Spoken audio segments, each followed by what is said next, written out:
سلام و خسته نباشید. خوش آمدید به یکی از موضوعات درسی دیگر. هنوزم موضوع و درس ها روی تایمه و تا برسیم پرایس چیزی نمانده. تقریبا آخرین موضوعات تایمی هم. موضوع تایم ما مایکرو تایمز ها برای ایندکس ها.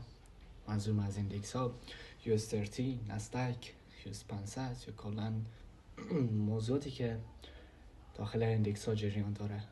این موضوعات به این درس مربوط به فارکس نمیشه و خواهشاً در فارکس دنبال بک‌تست یا عمل نباشن. ما امروز سه تا از موضوعات تایمی اندکس ها میپردازیم و موضوعاتی که میپردازیم معمولاً طبق استراتژی ICT یا اسمارت منی یا کلاً طبق الگوریتم مارکت، استراکچر تایمی مارکت، این که مارکت توسط این تایم ها چه عکس‌العملی داره و چی رقم کار میکنه. در قدم اول مثل همیشه خوبه بگم که قبل از استفاده ای تایم ها یا قبل از استفاده به استراتژی اصلی حتما پشت چارت بارها تست کنین و بارها عملی که دیدین نوت بگیرین و بعد از او میتونین که در استراتژی اصلی و در استراتژی که ترید میکنین استفاده کنین. خب شروع میکنین از اولین تایم ها و تایم های فست اسکلپ معمولا به اسکلپ خیلی سریع میگن که معمولا بین 10 یا 20 دقیقه طول میکشه و در ایندکس ها یک تایم مشخصی داره که میپردازیم به این درس. خب شروع میکنیم از اولین تایم ها که هر تایم به مدت 20 دقیقه از اوپن تا کلوز این تایم ها فقط 20 دقیقه طول میکشه. حالا میپردازیم به منطقه 20 دقیقه.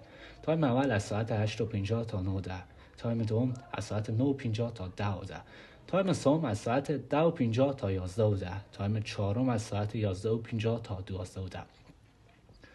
معمولا به خاطری که از دقایق آخر و دقایق اول گفتم چون که باز و بسته شدن کندل ها، یعنی چی رقم؟ این کندلی که شما در این قسمت ببینین سبزه، به طور مثال این رقم بالش حرکت کرده 9:50 یا کلا 9:50 یا 8:50 دقایق آخر کندل وقتی که کندل در حال ویکسازیه حساب میشه. یعنی کندل این ویکی که در این قسمت در ساعت 8:50 در حال ساختنه با عنوان تایم مایکرو میره و فرض کنین که این ویک وقتی که ساخته میشه یک تایم مایکروه. خب شفافتر بگم 10 دقیقه کلوز کندل و 10 دقیقه اوپن کندل بعدی به تایم مایکروه.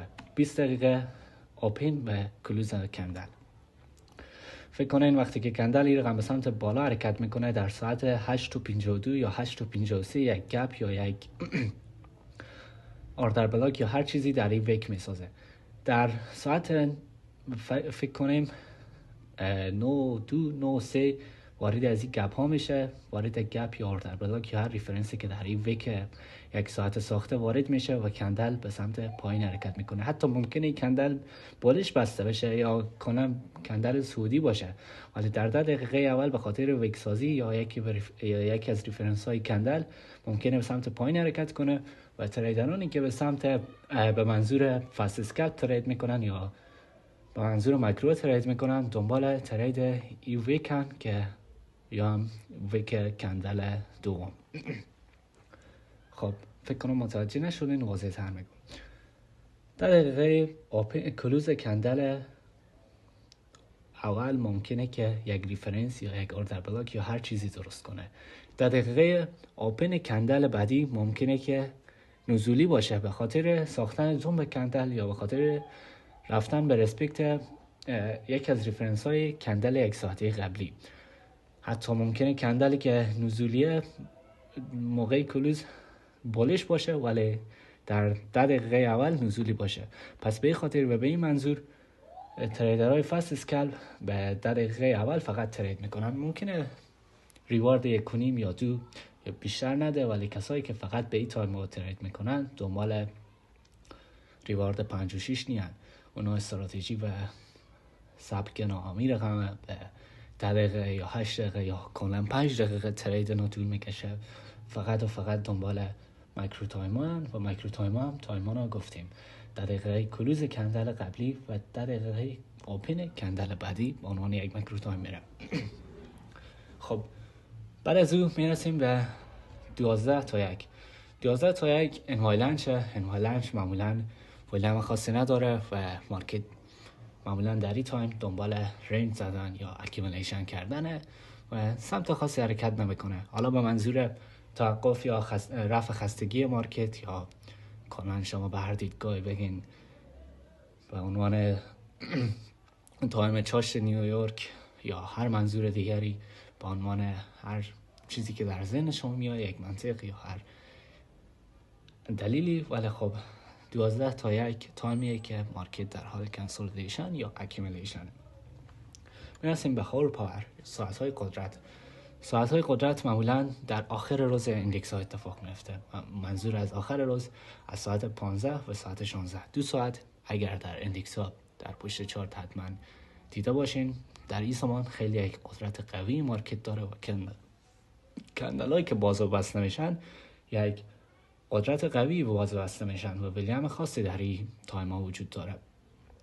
حالا دلایل هم به خاطر اتمام روز و باز و بسته شدن معاملات روزانه که در یک روز هر معامله‌ای که صورت گرفته بود در حال دست به دست شدنه و آماده سازی روز بعدی یا کلاً معاملات روز بعدی در این ساعت و این زمان مشخص میشه.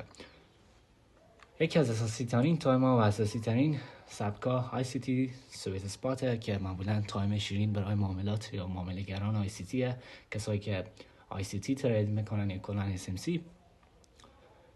در این تایم و در این زمان بهترین لحظه ورود اونا از ساعت 15 تا 15:45 30 دقیقه.